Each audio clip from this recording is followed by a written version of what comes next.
After the Pandavas had entered the forest, the blind king Dhritarashtra called for his brother Vidura, and inquired from him, "O Vidura, how may I secure the goodwill of the citizens?" Vidura replied, "O monarch, to the best of your ability treat equally the sons of Pandu and your own sons. Your prime duty is to chastise Shakuni and to reinstate the Pandavas in their proper status. If you do not do this, then certainly this dynasty will meet with disaster. This counsel favors the Pandavas over my son," Dhritarashtra said. "My mind does not approve of this. How can I abandon my son for the sons of Pandu? O Vidura, your counsel is crooked.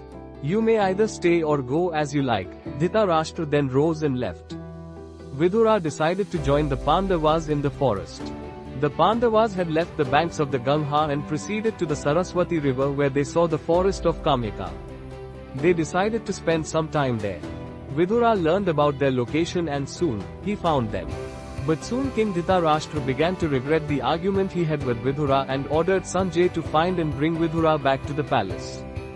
Sanjay found him in the Kamyaka forest and humbly begged him on behalf of his blind brother to return to the palace. Hearing that Vidura had returned, Duryodhana began to burn in grief. He called for Shakuni, and expressed his evil intentions. "The learned Vidura has returned to the palace. If he again induces the king to call the Pandavas back to the city, I will take poison and kill myself." Wanting to comfort Duryodhana, Shakuni said, "O king, do not think in this way.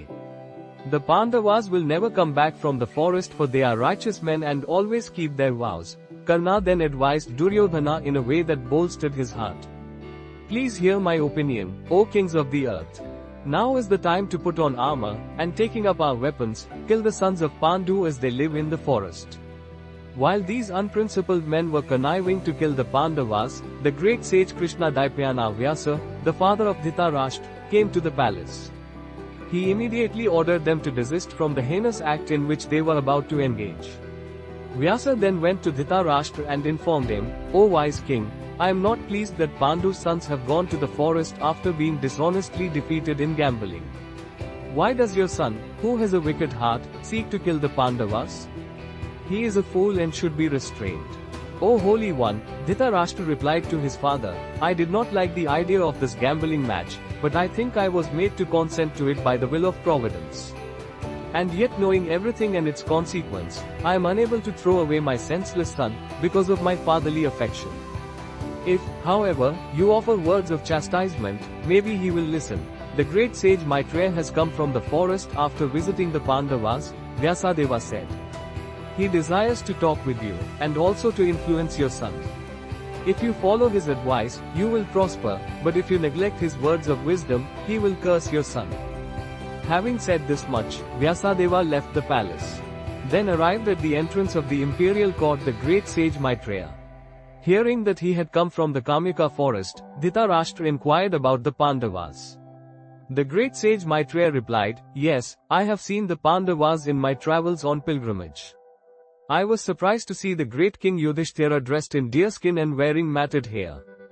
I was shocked to see this and to hear what had happened because of this dice game.